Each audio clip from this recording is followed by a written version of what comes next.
Did you know that the average attention span of most people is only 8.25 seconds? That's literally less than a goldfish. And a goldfish attention span is roughly 9 seconds. How crazy is that, bro? That a small fish has better focus than most of us. That alone should be some type of indication that your mind and your attention is f***ed. And perhaps you know that you need to reduce the amount of mindless stimulation that you get from these addictive apps. And if you're the type of person that is currently on your phone while this video is playing, or immediately scrolled to the comment section, or even clicked off just from boredom alone, this video is definitely for a person like you. If you want to fix your attention span, watch until the end of the video and give this video your utmost undivided attention. So that means no scrolling to the comment section, no skipping, no notifications unless absolutely urgent. Be honest with yourself, nothing's really urgent on your phone. No 2x speed, no extra tabs, just your eyes and your ears. Simple yet so hard for most. We live in a rampant overstimulated society where people are constantly looking down on their rectangular devices throughout the day.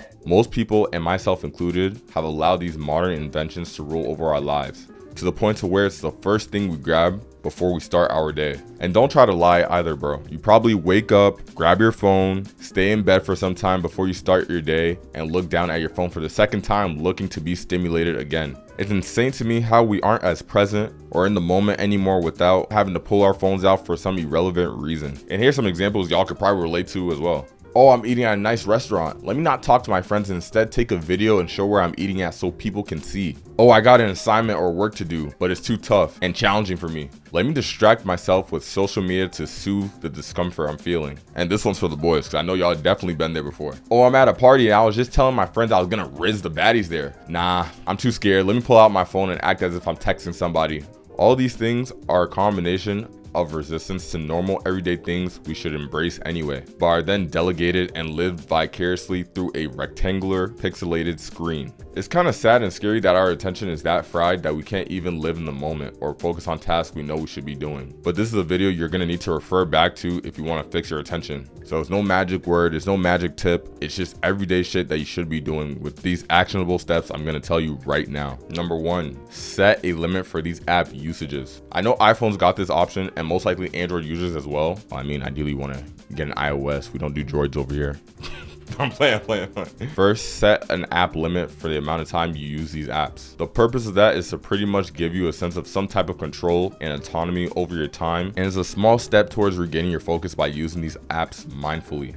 In fact, if I asked you the last 3 TikTok or YouTube shorts that you watched, you probably wouldn't be able to tell me. Your focus is essentially a muscle, and when you haven't been in the gym in a while, you won't be as strong as you were when you did go consistently. But over time and slowly going, you gain your strength through muscle memory. Your focus works in a similar way, hence the reason why I'm not overstimulating you with ins and outs and cuts and all that other stuff. It's just me working out and you observing. This is the exercise beginning right now. You gotta do that consistently so you're not just doom scrolling through these addictive apps that suck away half your time and day away. Social media is like a double-edged sword. There's pros and cons that come with it, but it also comes down to how you utilize it. Do you use it to be productive and make yourself better, or do you use it to numb your mind because sitting there in boredom with your thoughts makes you uncomfortable?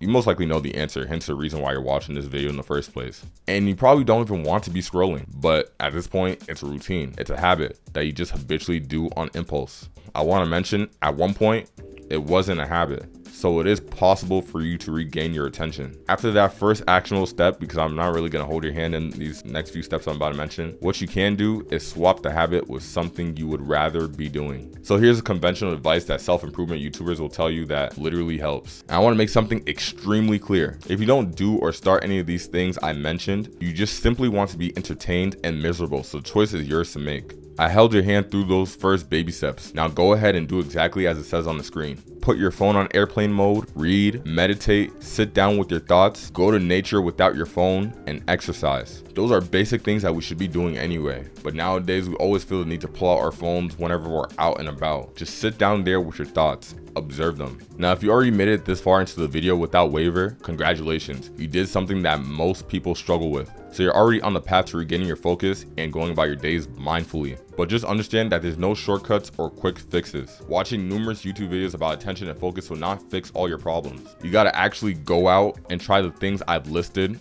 for yourself. Like for example, in one of my favorite books called Atomic Habits by James Clear, there's a concept between being in motion versus taking action. And it blew my mind how wildly different these two things are. So essentially, when you're in motion, you're just planning and strategizing and learning. So for example, if you're reading multiple books at once but not taking notes, all you're just doing is really consuming it and not really taking action. Like, don't get me wrong, those are all good things. Like, you should be reading and learning and all that other stuff, right? But you don't produce the results that you need or want if you're just constantly reading and not taking action. But on the other hand, taking action is the type of behavior that will deliver on an outcome. So literally, as soon as you learn something in the book, underline it, read it, and then go out and set out to do it. That's how you take what you learn from a book and actually apply it, rather than just reading all day and feeling as if you're being productive. No, that's being in motion. Now let's turn it back here. After I told you all these things that you can do, and these steps are actionable steps that you can do after this video, go ahead and do it. This video is essentially just one rep of a focused workout. Now the rest is gotta be on your own. Do everything, including using your phone in a focused manner with purpose, and say to yourself, literally out loud,